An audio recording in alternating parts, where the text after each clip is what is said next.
basic layout of this stage is a lot of back and forth. Kind of like a pendulum, or like you're climbing a giant clock tower. Either of which I suppose is... Well, it begins. Oi.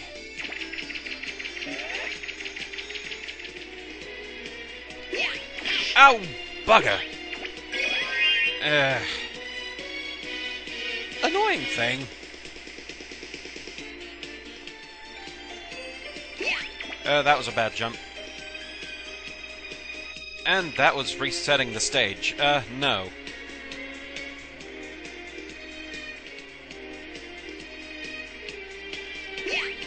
Oh, that one again? Seriously? Blasted pendulums. Hey, we have a bit of a change of terrain now. Okay, these pendulums are annoying. I'm going to see if I can reset them. Basically, you just want to charge through here as fast as possible. And that didn't work at all. Yeah, well... Now, this pendulum is a bit tricky to get past. Case in point.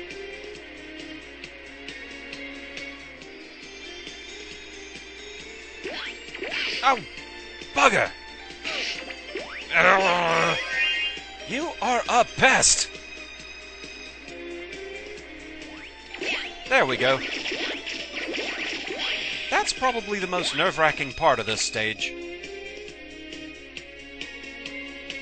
I'm not sure why, but I think a Sniper Joe forgot to spawn back there.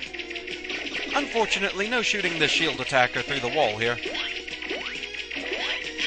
Oh, yeah, that could have gone better.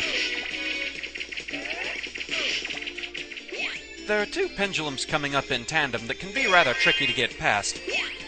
You want to keep moving to have the momentum to get past them. Bugger! Ugh!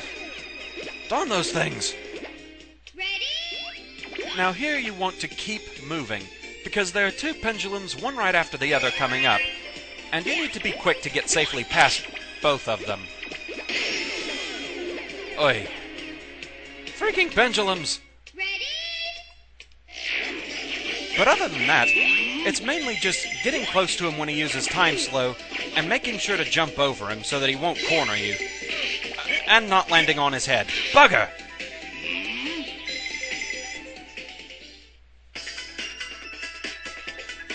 So the main tricky part here is obvious. Freaking pendulums. Ranking this stage is a bit weird, but I think I more or less have it figured out. I give Time Man a 7 out of 10. Obviously, the pendulums get most of the credit there. Their hitboxes can be very annoying, leading to problems where, even if you know the basic timing for getting past them, they can still tag you. The sheer number of pendulums makes this troublesome, especially since the terrain around each of them is different, meaning there's a lot of patterns to memorize in this stage. It's a bit like having to memorize all the force beams, though it has its own problems different from that. With Time Man himself, trying to rate him is kinda weird. Since his entire cycle is pre-programmed, if you can keep from tripping over him, he's not that bad. The main issue comes in if it takes you a little longer to beat him than you're used to. This in fact occurred during my run. It took me a little longer to beat him than it usually did in practice, so trying to keep on guard was a little tense.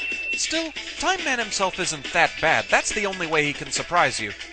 Thus, mainly by virtue of the pendulums, I give Time Man a 7 out of 10.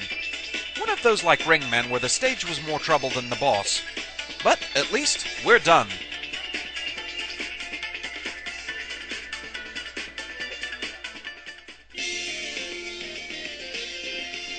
And thus we've reached the end of the Mega Man Powered Up Perfect Run series. I absolutely loved this game. It was great fun to play through it, and to take on this challenge with it. Perhaps it's not the hardest in the series, but it's still great fun. With 3 difficulty levels and so many playable characters, this game has a lot of replay value. I would absolutely love to see further entries in the Powered Up series. It seems like it would be a lot of fun to play as the rest of the Robot Masters. That particular feature is something I had always wanted to see in the series, and Mega Man Powered Up finally realized that for me. Thus, I highly recommend this game. It's great fun indeed. So, with this project finished, I'll be taking a week's break to decompress, work on my artwork, and just play for my own fun for a bit. Once I come back, while I'm still in the perfect running mindset, I will be moving on to the MM10 Perfect Runs, so be on the lookout for that. After that, I'll be coming back to Powered Up to do things like showing where all the construction packs are, as I did indeed promise I'd do that since I was given the extra memory card, and I may also do Challenge Mode at that point. After all that, I plan to do Secret of Mana, and then Silent Hill 2. So, as always, there are plenty of upcoming projects in the future, and I hope you'll enjoy them and stick with me. So with that, that's the end of this one. Thank you very much for watching. I hope you enjoyed the Powered Up Perfect Run series, and I shall see you again in the next project. Until then, fare thee well.